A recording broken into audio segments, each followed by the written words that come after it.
Bom dia, pessoal. Bem-vindos a mais um Botanicamente Falando. Eu sou Marcos Alves, professor da Universidade Federal de Pernambuco, e a gente escolheu o vídeo de hoje porque a gente quer falar um pouco de algumas possibilidades que você, que é aluno de Biologia, licenciatura, ou já é professor de Biologia e Ciências, pode utilizar entre as suas inúmeras atividades. É interessante essa atividade, essa observação, na verdade, é um experimento em que o aluno pode observar, pode construir o experimento e a gente pode utilizar inúmeras informações biológicas a partir disso. Então, o tema de hoje é sobre plântulas ou brotos vegetais. E plântula é o termo que a gente usa para a semente que está germinando. Aquela primeira fase do desenvolvimento de uma planta, que é quando a semente se rompe e começa a germinar, a gente chama de plântula. Ou comercialmente a gente chama de brotos. Para quem tem uma alimentação mais do tipo vegetariana, vegana, é muito comum a utilização de brotos vegetais na alimentação. A gente cultiva alguns brotos vegetais em casa e a gente pode comer brotos de feijão, especialmente do feijão verde, de lentilha, de girassol, de grão de bico, diversas espécies que a gente pode germinar os brotos e utilizar na alimentação. Mas a gente também vai mostrar como é fácil você propor uma atividade utilizando a informação desses brotos vegetais que tecnicamente são chamados de plântulas. Então, para começar, eu trouxe alguns dos brotos que a gente produz em casa, então que você também pode fazer para a sua própria alimentação ou colocar essa informação se você estiver dando aula. A gente usa uma técnica que, na verdade, é uma jarra com uma tampa que tem buraquinho porque ela precisa ser lavada todos os dias. E aqui a gente tem alguns exemplos de brotos que a gente fez, que, na verdade, esses brotos são de lentilha, que é uma outra possibilidade. Então, isso é uma coisa legal de você mostrar que você pode fazer isso e também consumir com os alunos na merenda da escola. Outro exemplo que a gente trouxe, a gente colocou para germinar sementes de melão, que elas germinam muito facilmente. E aqui a gente tem algumas sementes germinadas em que a gente vai poder conversar também um pouquinho sobre essas sementes. Tem várias aqui nesse potinho que eu coloquei. E segundo, eu trouxe a minha pequena produção de brotos, na verdade são brotos. Ops, esbarrei na câmera porque está molhando a mesa aqui, deixa eu secar a mesa, calma aí. É a nossa produção de plantas, em que daqui a gente passa para outros potes. Então, como você está vendo aqui, a gente tem diversos brotos nascendo. Então, a gente vai falar um pouco sobre esses brotos ou plântula. Basicamente, o que a gente tem é a semente, e a semente começa o interior da semente começa a absorver água, essa semente se rompe, a testa da semente se rompe e expõe, então, o que a gente chama do sistema radicular. Aqui a gente tem a raiz, vendo aqui, tem o eixo, que o eixo embaixo dos cotilédonos é chamado de hipocótilo e acima dos cotilédonos é chamado de epicótilo.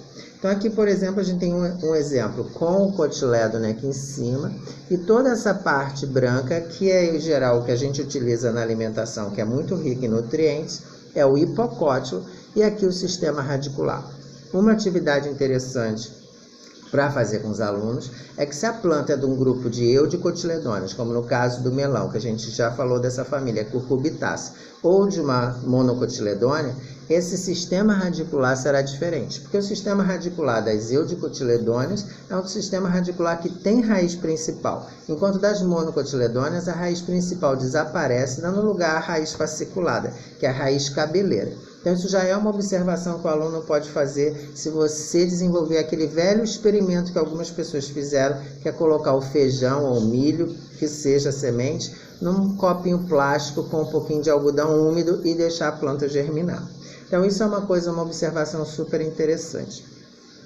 Aqui nesse caso que a gente tem nessa pequena produção de brotos, a gente pode ver, deixa eu virar para cá, a gente pode ver que alguns deles, vou mostrar esse daqui, esse eixo ao longo, todo esse eixo aqui, desde o sistema radicular até os cotilédones, aqui 2 cotilédones, claramente um grupo das eudicotiledones, é o hipocótilo, e logo aqui em cima começou a sair um pedacinho do epicótilo, e aqui as folhas que a gente chama de folhas primárias, que são as primeiras folhas. Reparem aqui, então, botar bem próximo, que a gente tem os 2 cotilédones, um pequeno eixo, que é o epicótilo, e depois as folhas primárias. Tem vários exemplos aqui, tem alguns que a gente só tem o cotilédone. Vou mostrar aqui embaixo. Olha aqui, ó, tô levantando. Repare esse daqui. Esse aqui só tem os cotilédones, ainda não nasceram as folhas a folha primária, as folhas primárias. E esse aqui, a semente acabou de germinar. Repare aqui. Isso aqui são os cotilédones. Esses cotilédones, então, eles se abre para do centro desse cotilédone surgir o epicótilo, que vai produzir então as folhas primárias. Quando a plântula já está nesse tamanho, em geral a gente não usa para o consumo. Os brotos vegetais que a gente usa no consumo, eles estão numa fase bem menor. Então repare aqui na minha mão, a gente tem aqui o broto da lentilha, repara a raiz e aqui esse broto partindo daqui. É nessa fase que a gente, em geral, usa na alimentação. Esse é o exemplo do broto de lentilha que a gente produziu. Botou a semente com água, ela germinou e a gente vai poder utilizar na alimentação. Esse do melão que eu dei um exemplo, aqui então está novamente o cotilédono, o hipocótilo e o sistema radicular. É só para mostrar esse exemplo das sementes germinando. Às vezes, quando você corta o melão, você encontra até umas sementes que começaram a germinar dentro do próprio melão. Essas sementes do melão germinaram, que a gente usou as sementes do melão na composteira que a gente tem, e elas germinaram dentro da composteira.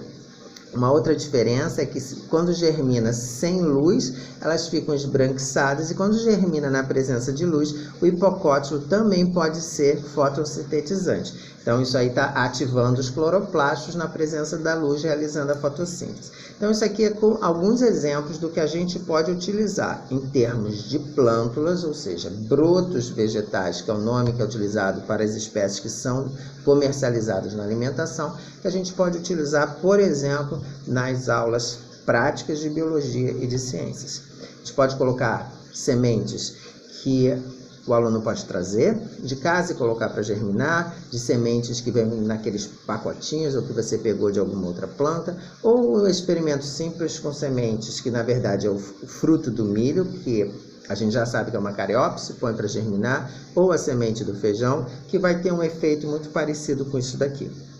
Se você faz com uma planta que depois você pode transferir para o jardim, ainda melhor, que é o caso dessa sementeira que a gente tem aqui em casa, com diversas sementes que a gente trouxe, que a gente põe para germinar e depois transfere para o jardim de casa, do prédio, etc.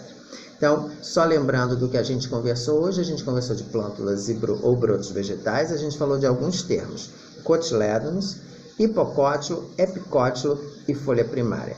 Além de raiz principal ou raiz fasciculada, quando no caso a raiz principal ela é perdida no caso das monocotiledôneas. Então a gente vai ficando por aqui com essa dica de atividade que você pode ter com os seus alunos no ensino médio ou no ensino fundamental sobre plântulas ou brotos vegetais. Forte abraço e até o nosso próximo encontro.